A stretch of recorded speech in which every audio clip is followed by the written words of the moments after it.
अस्सलाम वालेकुम दोस्तों, मैं हूं हकीम ज़ा शाहिद। वेलकम करता हूं आपको अपने चैनल पर। उम्मीद करता हूं आप लोग खैरियत से होंगे। एक बार फिर एक नई वीडियो के साथ और एक नई जड़ी बूटी के साथ आपकी खिदमत में हाज़िर हूं। दोस्तों, आज हम बात करने वाले हैं फ़िलफ़िल दराज़ के बारे में। एक साहिब ने इसकी रिक्वेस्ट की थी कि आप इसके बारे में वीडियो बनाएं, तो आज की वीडियो उन्हीं के लिए है। इजाज़ अहमद साहब हैं जिन्होंने इसकी रिक्वेस्ट की थी। इससे पहले कि वीडियो को शुरू करें, अगर अभी तक आप लोगों ने चैनल को सब्सक्राइब नहीं किया तो सब्सक्राइब कर लीजिए, बेल आइकन को ज़रूर प्रेस कर लीजिएगा ताकि मेरी हर नई आने वाली वीडियो आपको मिलती रहे।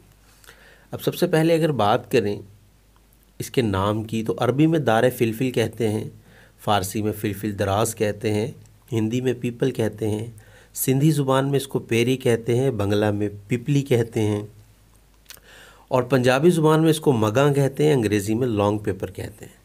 ये इसके नाम थे।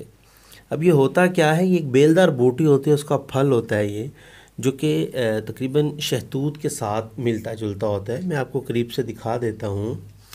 ये देखिए, अब देखने में ये बिल्कुल शहतूत की तरह लग रहा होता है, लेकिन ये थोड़ा हार्ड होता है। शहतूत जो होता है वो बिल्कुल एक फल होता है, ये बहुत सख्त लकड़ी की मानित जो है ये सख्त होता है। अब बात करें अगर इसके मिजाज की, तो गर्म खुश्क होता है दर्जा दोम में।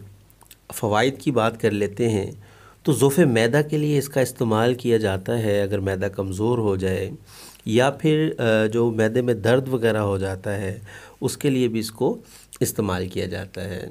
इसके अलावा जो पेट में गैस भर जाती है, उसमें भी इसको इस्तेमाल किया जाता है और ज़्यादातर जो है मैदे को तक़वियत देने के लिए इसको इस्तेमाल किया जाता है। इसके अलावा क़ुव्वत बा के लिए इसको अकेला या मुनासिब मतलब मुख्तलिफ़ अद्वियात के साथ या माजूनात में इसको मिक्स करके इस्तेमाल करवाया जाता है। अकेला भी इस्तेमाल किया जाता है और मुख्तलिफ़ सफ़ूफ़ या माजून में भी इस्तेमाल किया जाता है।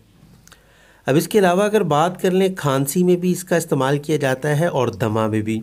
अब खांसी और दमा में इसको शहद में मिलाकर चटाते हैं। इसके अलावा वजुल मफासिल मतलब कि जोड़ों के दर्द वगैरह में इस्तेमाल किया जाता है। इसका छोटे जोड़ों के दर्द में इस्तेमाल किया जाता है। उसके अलावा शैटिका अरकुन निसा, जिसको लंगड़ी का दर्द कहते हैं, उसमें इस्तेमाल किया जाता है और दूसरे सर्द बलगमी अमराज जो होते हैं उनकी अद्वियात में शामिल किया जाता है।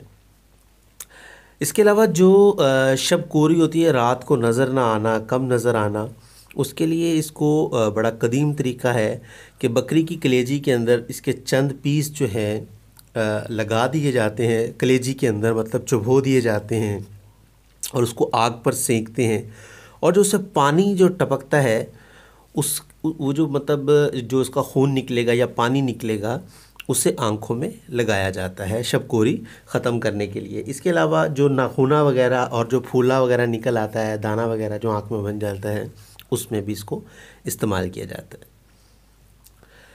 तो ये थे इसके फ़वाइद जो हमने बात कर लिया। अब इससे जो मेन नफ़ा जो हासिल किया जाता है, ज़्यादा जो इसको इस्तेमाल किया जाता है वो मुकव्वी मैदा चीज़ों में इस्तेमाल किया जाता है, क्योंकि मुकव्वी मैदा है तो जो मैदे के अमराज के लिए सफ़ूफ़ वगैरह जो फकियाँ वगैरह होती हैं, उसी में इसका ज़्यादा इस्तेमाल किया जाता है। अब इसका जहाँ हमने इतने फ़वाइद की बात की, तो इसके मुज़र असरात भी ज़रूर होंगे।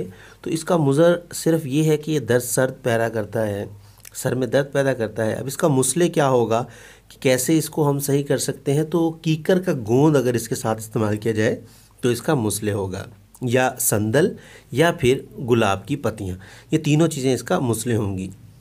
अब बात करें अगर इसके बदल की, कि अगर हमारे पास ये मौजूद नहीं है तो हम क्या बदल ले सकते हैं इसका, इसकी जगह पे क्या इस्तेमाल कर सकते हैं, तो फ़िलफ़िल सफ़ेद मतलब कि सफ़ेद मिर्च इस्तेमाल कर सकते हैं, या ज़ंजबील मीन्स अदरक या सूंठ वगैरह। ज़ंजबील सूंठ को कहते हैं, अदरक को कहते हैं खुश्क अदरक को, तो वो इसका बदल के तौर पर हम इस्तेमाल कर सकते हैं।